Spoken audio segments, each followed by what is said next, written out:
Please welcome Gené Teare, Chris Bennett, Raphael Ouzan, and Phil Mui as they lead us through our 10th session, Build versus Buy, Considerations for a Strategic Approach to Innovating with AI. In this session, our brilliant panelists will discuss the strategic factors driving the build versus buy decision.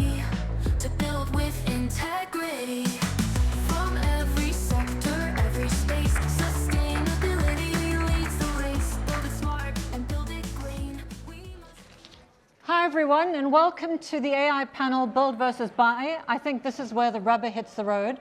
So to quickly introduce myself, my name is Gené Teare. I work on the news side of Crunchbase, and what that means is I spend a lot of my day diving into our data, looking at our data, and trying to sort of track the funding trends over the downturn. I've been reporting a lot on how much is going to AI, and I also run an AI series with venture investors, sort of charting where they're seeing the opportunities. I've been doing that over the last 2 years. So very happy to have our great panel here. So we have Raphael Ouzan, who's the CEO and founder of the A.Team, and Chris Bennett, the CTO of AI and Data Solutions at Dell. So welcome to both of you. Thank you. So I think to just kick off, what I'd love to understand from each of you is exactly how your organization, you're both very different organizations, how your organization is situated to help companies in this moment of AI. So I'll start with you, Raphael.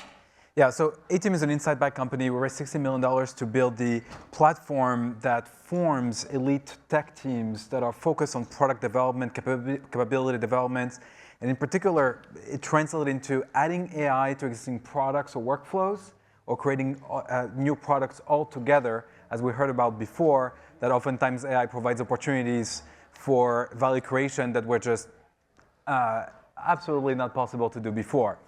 So the way we meet companies is from the stage of inception of, okay, we know we have these problems, how can we use technology, in particular AI, how can we find in the kind of productize the core assets, typically in the form of data that we have, to improve workflow significantly or generate new revenue streams, all the way to development and taking this all the way to production. Oftentimes we find that there's the emergence of that next stage going from, okay, we've explored a little bit, now we're trying to really invest into this, and then going into the, and then solving the problems of actually integrating this into workflows, integrating it in front of stakeholders and users, and getting that to value creation all the way through. So Raphael, you're helping companies set this, and you're doing fractional leadership, is that correct? Leadership and development experts, so from product managers to designers to engineers to data scientists to growth marketers, whoever is needed to develop software and capabilities and ship them in production. Got it, okay. And Chris, I think this is a huge moment for Dell. I was looking at the earnings report and I've seen on the infrastructure side of your business has grown. So tell us, how is Dell poised at this moment to help companies with AI? You know, we are, I think we're the world's oldest startup. We are celebrating our 40th anniversary this year, and we started in a college dorm room. And I say we euphemistically, I had nothing to do with it. And that was when was that? That was 1984. Whoa. Wow. And this company has reinvented itself multiple times. We began reinventing ourselves about 3 years ago when we saw this wave of innovation coming. And it was almost an epic moment, epic, not epic as in, oh, wow. It was a little bit of both, actually.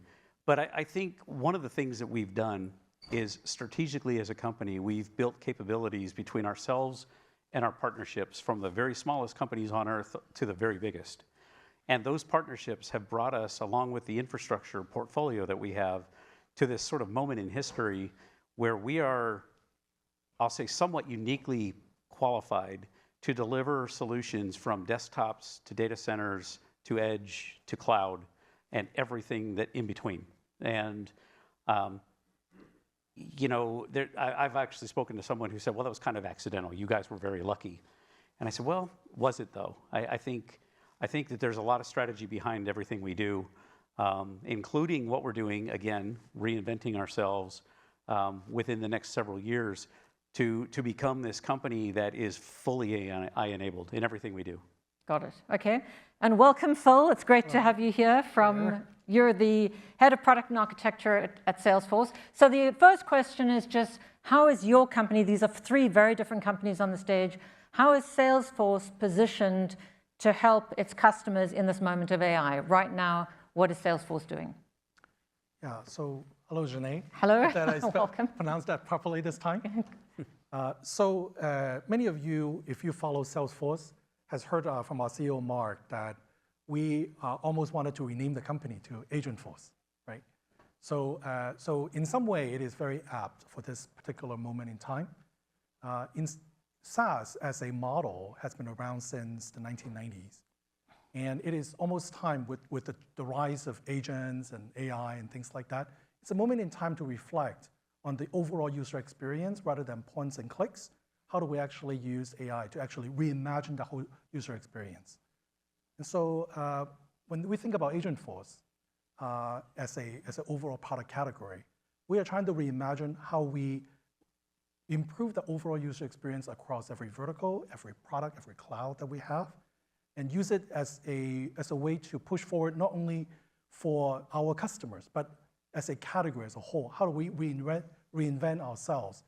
I think Lonnie earlier said service as software, right? So in some way, every human service that are out there potentially could be reinvented with software here. And so we're looking at this moment in time with optimism, with a lot of enthusiasm from our customers, and our investors seem to have taken notice.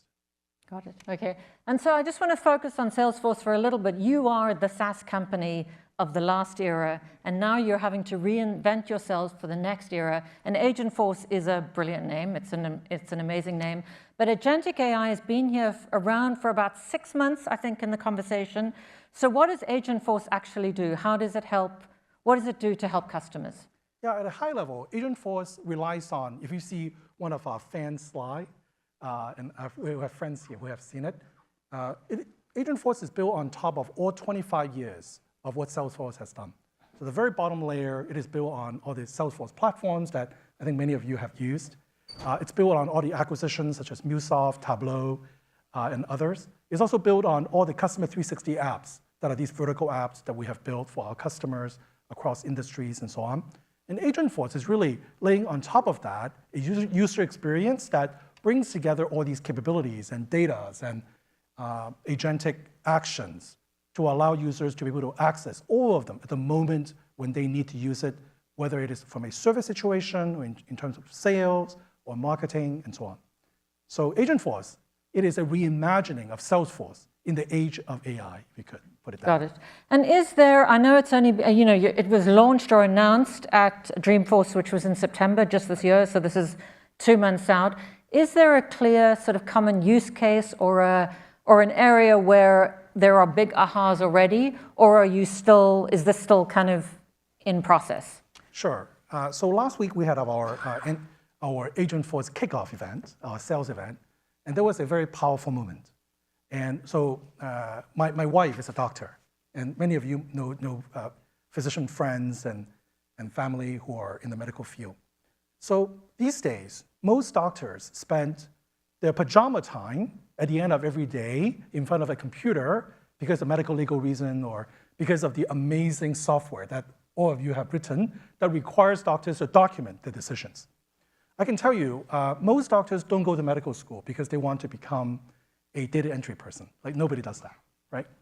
So a very powerful moment last week when we heard from one of our marquee customers, one of the largest HMO in the country, that all of a sudden they are now able to use Agentforce and use agent technology to significantly reduce the amount of time that a doctor needs to do data entry and to do medical documentation.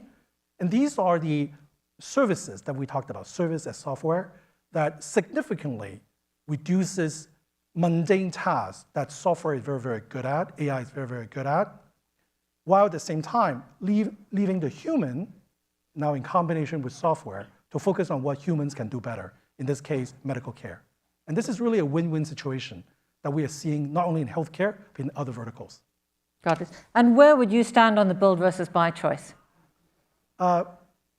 So let me put it from a point in time perspective. I don't remember which speaker earlier said, there are many applications that are yet to be built. So even if you want to buy, many of them cannot be built. But at the same time, right, look at Salesforce, right? We invest, this is our bread and butter. For us, what are important for us to build in Agentforce are undifferentiated heavy lifting that you don't have to do. So in that case, why build something that is already, that can be bought? I think it was Andrew, wasn't it, right? So definitely, take a look at what we, like, I'm really glad all of you have tried, for example, building your own RAG, right? Building your own agentic system. It is hard when you get up to above 80% accuracy level to get beyond that. Check out what Agentforce has and many of our partners in the industry have built. I think you'll be surprised at how easy it is for you to use without having a big CapEx cost added to your bottom line. Got it. So Raphael, switching to you, what I'd love to understand from you is, I look at tech companies, we've been building for more than a decade in the cloud, and most of these tech companies have engineering teams, they have ops teams, et cetera. So what is the skill set that companies are missing when they reorient or re-architect themselves towards AI? What is that skill set that you're seeing most companies are missing to take advantage of this moment? It has different names, but ultimately it comes down to the same thing. You can call it the last mile, you can call it product development, you can call it looking at development of new technologies and capabilities, not just as an endeavor within IT, but rather a business-led, outcome-led type of development. I think what the typical journey, I think, of most companies today as it pertains to AI is, first of all, there's a little bit of anxiety mixed with excitement. Then there is okay, let's buy a bunch of tools because we got to get on the AI train and come up with some strategy with consultants or whatever else. You roll out those tools, and now you can type emails maybe a little bit faster or summarize stuff a little bit better, but you realize that it's somewhat incremental. And now the anxiety-inducing piece is that in the same way that you can do this, and all it took was buying a license of some foundational model enterprise or services on top of that, is that everybody else is doing it. And if they're not doing it now, they're going to do it tomorrow. And that it's getting better every single day, but ultimately the improvement is only incremental. And that's only when you get to the phase of saying, okay, the table stakes, like what's commoditized essentially is, yeah, it's getting better every day, but everyone has it. So it's a little bit like in the early days of the internet, we had the first website builders, right? Probably remember GeoCities and like all those tools, right? Then later on there was Wix and others. So every 14-year-old, and I was certainly one of them, could have a website or many. And yet, still 25 years later, you see companies that are building their own website and spending dozens and dozens and dozens of engineers to be able to build this. Because when you want to do something serious and actually drive revenue through this, you have to go the extra mile.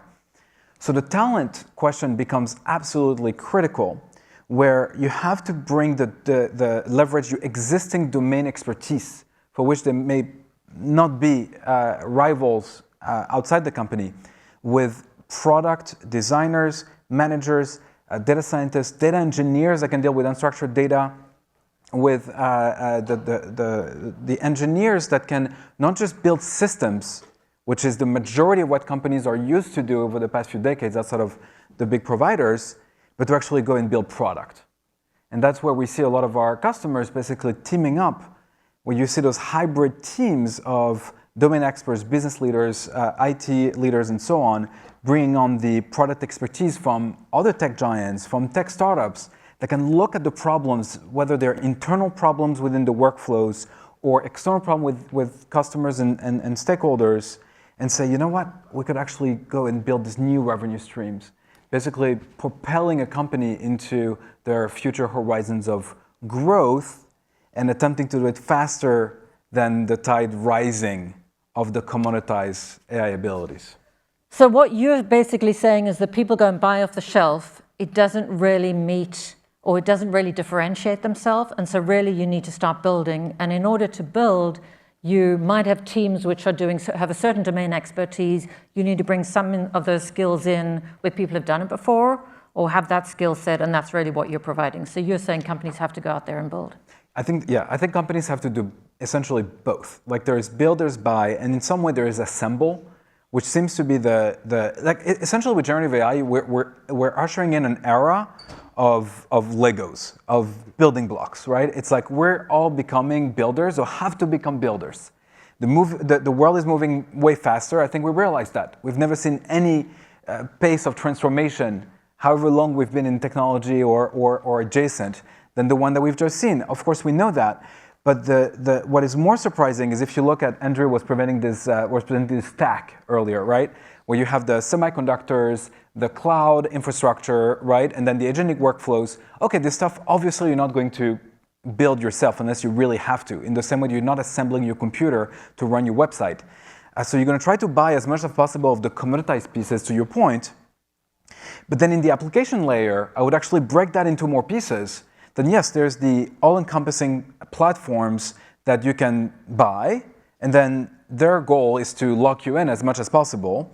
But then there's also the plethora of building blocks that are being created literally every minute. Probably since the panel started, there's been thousands of contributions to open source and other building blocks that enable me to go to the 80% of what I need to do so that the build part become much more targeted towards what actually brings value to my stakeholders, to my users, to my employees.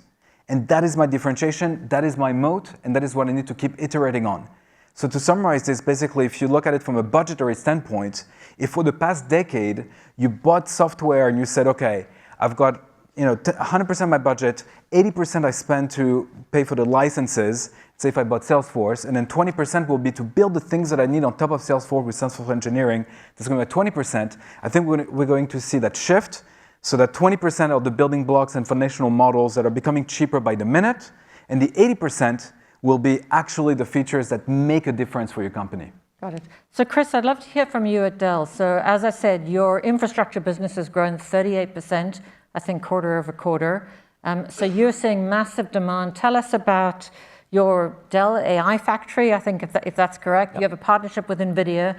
So what are you seeing on the customer side and what are you providing your customers? I think there's a couple of things. I think I would add to what both of these gentlemen said. We are massive Salesforce customers, so thank you. Thank you. You have to become massive A.Team customers now. I guess we have to become massive A.Team customers. We'll work on that. Yeah. But the Dell AI factory was created in response to a lot of confusion across almost every category of business around how do I get started, what do I do, what do I have to buy, where do I put it, what do I do about all this data, what do I do about insert the objections that the lawyers have here, right? So the Dell AI factory with NVIDIA was our first iteration of this AI factory notion. And the idea came from the realization that we are now able to take data, and from that data we can extract knowledge, and from that knowledge we can manufacture wisdom. So very much like factories are manufacturing electricity and factories are manufacturing cars, we now for the first time in human history can manufacture wisdom, and we can derive wisdom from the knowledge that we're gaining through AI. And again, I used this in the last session I spoke at, you just said it, a rising tide lifts all boats. And the boats that it's lifting, this generative AI thing sort of caught a lot of people by surprise, and they're sort of like, oh, look, this cool new toy, I can ask it a question and it actually answers me in a way that I understand. But the technology behind that is complex, right? Whether it's cloud-based, whether it's in your data center, whether it's at a co-location provider, whether it's hosted in any fashion for you, it's very complex. So the Dell AI factory was created in combination with something we call Dell Validated Designs to demystify the infrastructure platforms, right? Because if you're not aware, AI systems have very opinionated network stacks for GPU to GPU communication. Very, very opinionated, right? Unlike most networking that we've seen. And what we've seen is the pace of acceleration or the pace of change, even in networking ASICs, has accelerated as a result of AI, right? So we're now talking about 1.6 terabit per second networking. Massive, massive network speeds that unfathomable 5 years ago, right? From a LAN perspective. So taking all of these sort of piece parts of a very complex system and putting them together in a packaged way that meets a customer's requirement is what the Dell AI factory is meant to do. Got it. And are you seeing, because you're known for your hardware product, you're obviously taking, as you said, you take customers where they are. So they could be in the cloud, they can have on-prem. So are these largely on-prem customers, so very large customers who are saying, okay, we have this large business, we have this big incumbent business, how do we then begin to position ourselves for AI? Or are you also seeing these native AI startups, very early stage startups, who I assume are going to cloud vendors first? Like what size of check, what customers, who is in the AI Dell factory? So the Dell AI factory starts with a $3,000 laptop, and actually we have a new one that's even less than that, and moves all the way up into hundreds of millions of dollars, right? And everything in between. And what we're doing is we're repositioning our portfolio so that every platform that you buy from Dell can be AI enabled, GPU enabled specifically. GPU, NPU, DPU, it can be enabled in a way that it takes advantage of some of these new capabilities. So that's part one. I think part two is, I'd like to just throw this out here, and I'd be happy to have a discussion, but I have to run immediately when we're done. But I think we too often conflate the word cloud with a company or a place. And I think what we need to start doing as an industry and as companies and as enterprises, and even as startups, is we have to start thinking of cloud as a consumption model, because that's what it is, right? We have cloud consumption models for customers that have massive amounts of infrastructure inside data centers that are federated and connected to hyperscaler cloud instances, right? We have massive partnerships with all of the hyperscaler clouds. And we have infrastructure, software defined, that runs inside those clouds. So I think our philosophy around AI is we are convinced that meeting customers where they are, and there's multiple dimensions to that continuum, but take, for example, I have an enterprise and I'm running SaaS platforms exclusively where that makes sense. I'm running a data warehouse in hyperscaler cloud, and I have operational data stores at edge locations, large edge locations, right? So this could be any industry, any company. We believe that you need to bring AI to that data. We don't bring data to the AI. That is cost prohibitive. And honestly, it makes no sense to shuttle data back and forth opportunistically for AI, right? We believe that if you bring AI to your data, that is the best way to achieve an outcome. Got it. And where are you on the build versus buy? I am on the yes. Yes. I really am. I believe that there are opportunities to buy where it absolutely makes sense. Where a platform exists, like Salesforce, where platforms exist and capabilities exist that meet the requirements, even if they only meet 80%, I think buy. And I think build is going to be an essential piece of the component based on the outcome that drives the use case, right? You will be absolutely consumed as an enterprise with data work. You'll be consumed with infrastructure work, and you'll be consumed in some ways by build. But build is becoming less and less a factor. I like your 80% number. It's a good number. Yeah. So Phil, you were when we were talking, you were mentioning that this is pretty custom to use Agentforce, that it's pretty turnkey, that it can be set up pretty easily. So I'd love to understand from you, and also that you use multiple models in building this for your customers. So do you want to just talk about that a little bit? What's behind Agentforce? Sure. If you have never tried Agentforce, I encourage all of you, right, just spend 10 minutes, go to trailhead.com, which is our enablement platform. You can build your own agent in 10 minutes. And if you don't believe me, go give it a try. It's pretty cool. Now that said, because we have consulting partners here and so on, that does not mean we don't necessarily be working with a lot of partners. In fact, at launch, we launched Agentforce as an open ecosystem.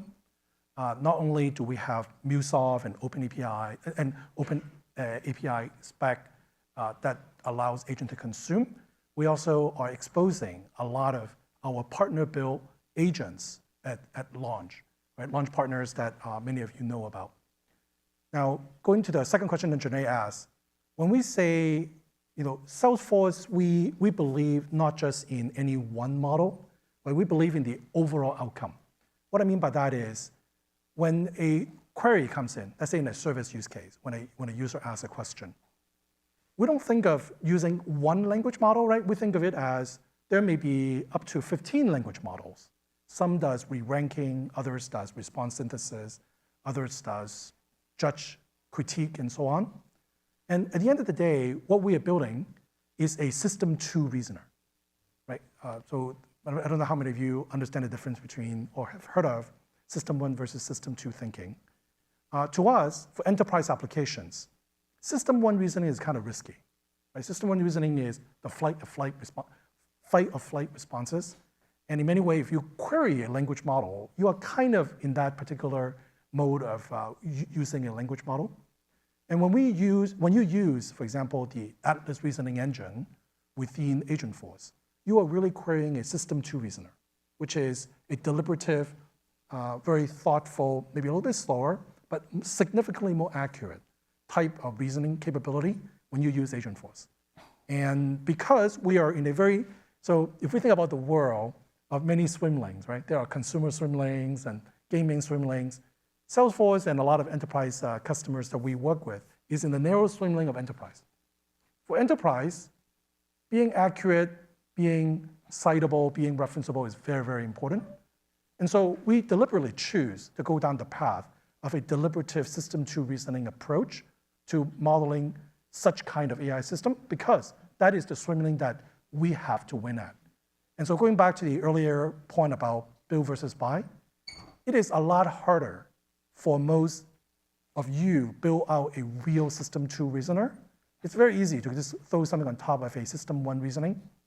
And because of that, I highly advocate looking into buying a solution, particularly in places where accuracy and security and so on really matters.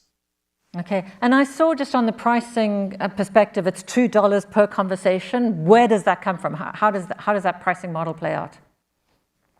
I would say we're all iterating, right? This is a very fast-moving frontier. So the way to think about this is, if you think about a service call today, right? You go to a call center. How much does if you average out labor costs plus facility and electricity costs, how much is, on average, a call center call cost? So I think most people would say it's between $10 to $20, $30. So in that case, if we're able to achieve equivalent or sometimes better performance than what a human is able to do, and without feeling tired or biased and so on, then we want to ask, how much should we charge in exchange for providing this service to the customer? Now, of course, we're all experimenting here. And so when you look at that cost, it sounded like $2 is not so bad. So that's how we think about it. But just like all of you, we're iterating this fast, along with Dell and the A.Team here. And we look forward to learn about this price frontier with all of you. So I think we're closing out, but one of the things that I have heard as I'm out there speaking to people, that if you speak to people at the picks and shovels level, you're speaking to people at the application level, what they're all saying to me is they're working very closely with their customers. They're having to prove out the use cases, make sure these use cases work, that yes, we want it to be turnkey, but that there's a lot involved. And so I see at every level, just like Dell, A.Team, and I'm sure Salesforce as well, is that you're having to consult and work with customers to fine-tune and make this work. So thank you to our panel, and thanks to all. Thank you so much.